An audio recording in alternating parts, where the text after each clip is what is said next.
Hello, beautiful human. Welcome to the Leo Crosswatchers only reading. I am Princess India, okay, if you're new, and if you're family, welcome back, my friend. I'll get to that in a second. So anywho, if you're not familiar with what my Crosswatchers only readings are, they are readings that I do for people who are dating in situationships, relationships, whatever you want to call it, you know what I'm saying, with a Leo person for the purpose of giving you clarity and insight into said situation, my friend. So we have the King of Chalices in the reverse that fell out. I'm going to put it back into the deck and finish shuffling, which means y'all are going to have to hear me shuffle really loud. But just taking that into account, we could be speaking about, we could be speaking about a tad bit of emotional manipulation here. Or we could be speaking about melancholy or a person who is emotionally overwhelmed. And that could either be you, Crosswatcher, or the Leo person, just contingent upon the fact that with it being a king, it's a masculine energy that will be coming up with that. But I'm going to go ahead and get into you guys' cards and see what's going on for you all for the month of February, my friends. You know what I'm saying?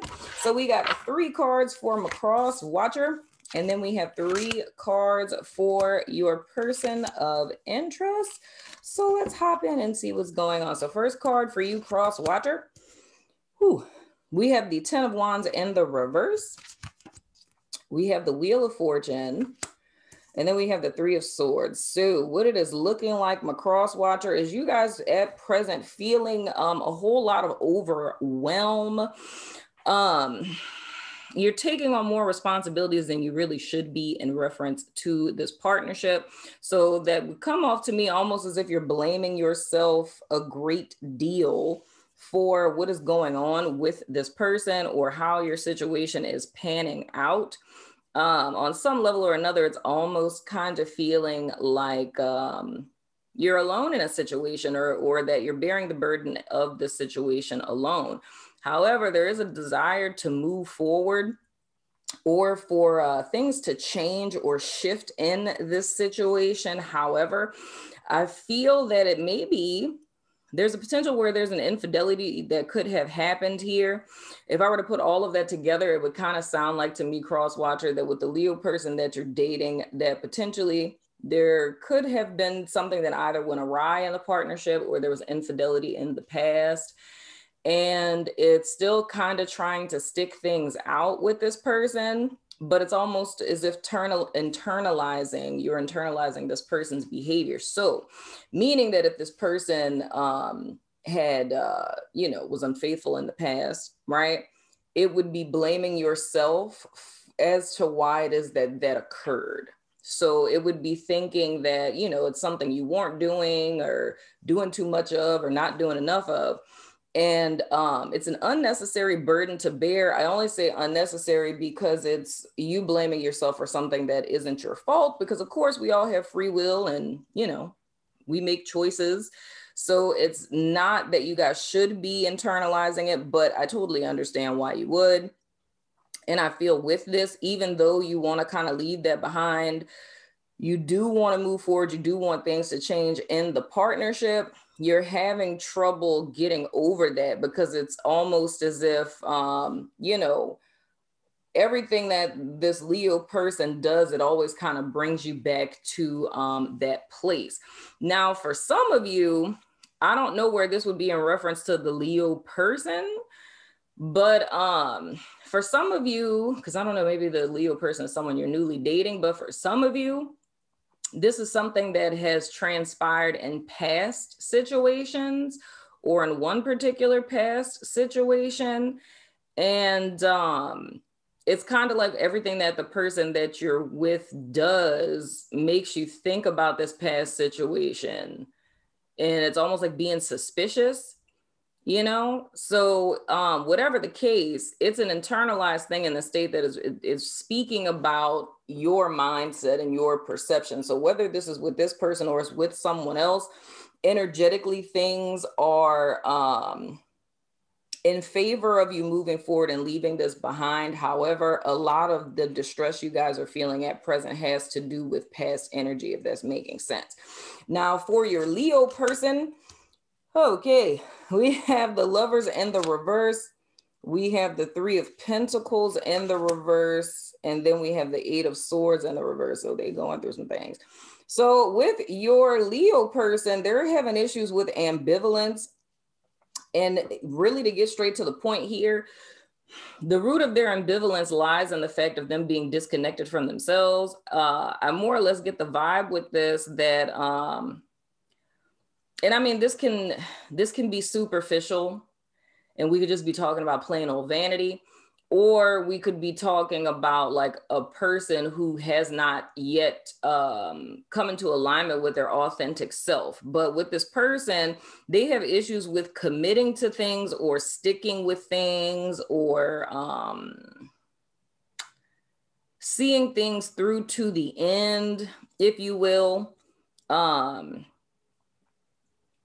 Connecting with other people, being vulnerable, all this stuff. And a lot of that has to do with one or two things, either them not being in alignment with their authentic self, meaning like they haven't had their spiritual awakening yet and they still living in 3D, or it's just that they are non-committal really. But if we were to say it on a superficial level with ambivalence, it would just be their inability to like pick a person or to commit just because of them not being confident within themselves. Because I mean, that would in essence be the root of it. Because I know like the way that a person who's non-committal, it sounds like a person who, you know, it's like, oh, I just want all the cookies and cakes and things. But it really goes back to a fear of emotional intimacy. So it's almost like the vibe I get with this person is there's someone who kind of rides solo. But with this Eight of Swords in the reverse, and this is going into this whole mirror effect I've been seeing with just about everybody this month, is they're mentally trapped within themselves. So the same way that I was saying with the Crosswatcher, where there's the potential to be trapped in your past or reliving past situations, whether it's in this situation or another, it's the same vibration that your Leo person is in as well. It's almost as like living in a state of fear, you know what I mean? Which would bring up that King of Cups in the reverse energy, where it's kind of like, you know, where emotional manipulation can come in and stuff like that, or melancholy and things of the sort, because it's being upset about, you know, life or past or experiences or not trusting people or what have you. And all of that affecting the connection. And I think even with the Crosswatcher person wanting things to move forward, the reason why you guys are kind of having issues with that is because of both of you being mentally trapped. It's almost like, if I were to say it in the sense of it being like a limiting belief, it's literally limiting beliefs that the two of you are having individually about yourselves based on your experience. And that's what's affecting this connection coming out like this. Oh, Lord. And at the bottom of the deck, we have the Seven of Wands. And that does speak to a lack thereof of vulnerability. It's like with the Seven of Wands, it's more or less, and it's in the reverse, by the way, but it's more or less two people want to come into a connection feeling empowered, feeling confident, and feeling secure within themselves. I feel like that's lacking in some level or another on both ends, whether it's the Crosswatcher or it's the Leo person. So the way the two of you are relating to each other, it's an inauthentic form of connecting with each other. So it's like neither one of you are being really open and vulnerable, because it's almost like both people have trust issues, if that makes sense. You know what I mean? But it's both of you are carrying stuff over from stuff you've experienced prior to each other. Then we have the Five of Wands, if that card show up one more time. We have the Five of Wands, we have the Chariot and the reverse, and then we have the Two of Wands. So here's the deal. I feel on both ends, both of you desire a level of connection and making plans for the future and things of the sort. However, with this Chariot card, there's a lack thereof of forward movement. And what it's going to require from both of you in order for this to go anywhere, for anything to happen, it would require both of you to leave behind whatever it is you both have experienced. Because it almost like, if I were to put this like in a narrative without saying 150 million different examples, this would literally be, I mean, at best, maybe two people who were, and this is just hypothetical, y'all, but just so y'all can get the whole ream of energy that I'm seeing here. This could be like two people, and say these two people were married once upon a time, not to each other, but to two other people, and say that, you know, the Leo person got cheated on, the Crosswatcher got cheated on. And since both of you got divorced, you have not been interested in being in committed relationships or partnerships. So you guys have gotten to a certain place of healing to where you're interested in dating again. And then the two of you cross paths, y'all start dating. But, you know, the Crosswatcher person wants commitment, right? But the Leo person does not, right? Or they're not going in the direction of that. So it's like things aren't moving forward, although you want them to, and you can't understand why they're not. And that brings it back to our Crosswatcher person, which is why, you know, this reading's for you, you know what I'm saying? Because we can't do nothing about whoever this Leo person is. But because, you know, they're not here. And you shouldn't be if you're a Leo, unless you're dating a Leo, just saying, throwing it out there. Anyway, but the only thing that the Crosswatcher person could do in that situation would be backtracking and asking yourself, it's like, first you're saying face value, which you're consciously aware of, wow, you know, the person that I was with cheated, which is a symptom of the deeper problem, that of which would be emotional unavailability. You know what I'm saying? And it's like, now I'm with this person that doesn't want to commit, which is a symptom, again, of emotional unavailability. Now, why on earth would a person be attracting a person who's emotionally unavailable? You know what I'm saying? This is where it gets really fun, because it's two sides of one coin. On some level or another, the Crosswatcher person is emotionally unavailable. And of course, that would be argued because it's the thought of, how could I possibly be? I want to commit. I want to be in a relationship. I'm ready to love again. I'm over that. That happened in the past. Right.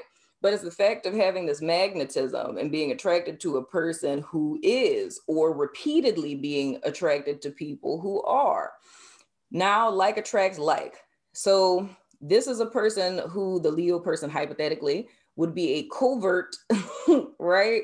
Emotionally unavailable person. And the Crosswatcher, having a history of being attracted to people like this, would be an overt emotionally unavailable person, meaning that 9 times out of 10 in your, you know, previous hypothetical marriage, right, being cheated on caused you not to trust people, right? It's a level of betrayal that you feel. So you guard your heart. And it's like, I'm not going to let people in so easy. I'm going to take my time and things of the sort. However, still being wounded from that trauma, you know, of being betrayed in that way, it makes a person leery to opening up to other people. So even though it is that you may be over it, it's the simple fact that, you know, our body's got cell memory and emotional wounds are a lot deeper than the skin, you know, and we end up creating patterns to where we're closed off. So even though one's emotional unavailability doesn't look like an overt person's, where you actually want to be in a commitment, it's the fact that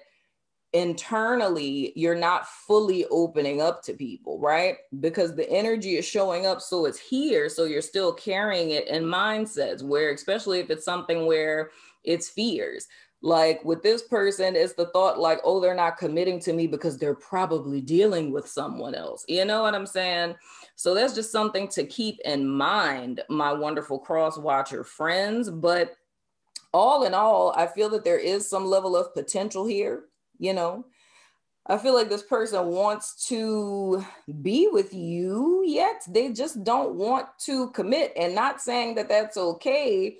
It's like, this sounds like a situation where there's healing to do on both ends. You know what I'm saying? And not saying you doing healing work to specifically be with this person, because we don't know if they're going to do nothing to get themselves together, and them just wanting to be with you, but not, you know, being willing to, be what it is that you're looking for. That's a whole nother ordeal that we're getting into in the extended. So if about that life, follow me over there.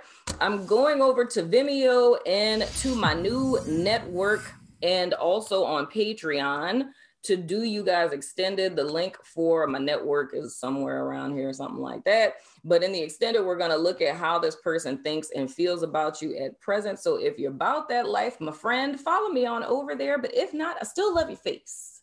And I'll see you guys sooner than later. Now I'm Shan.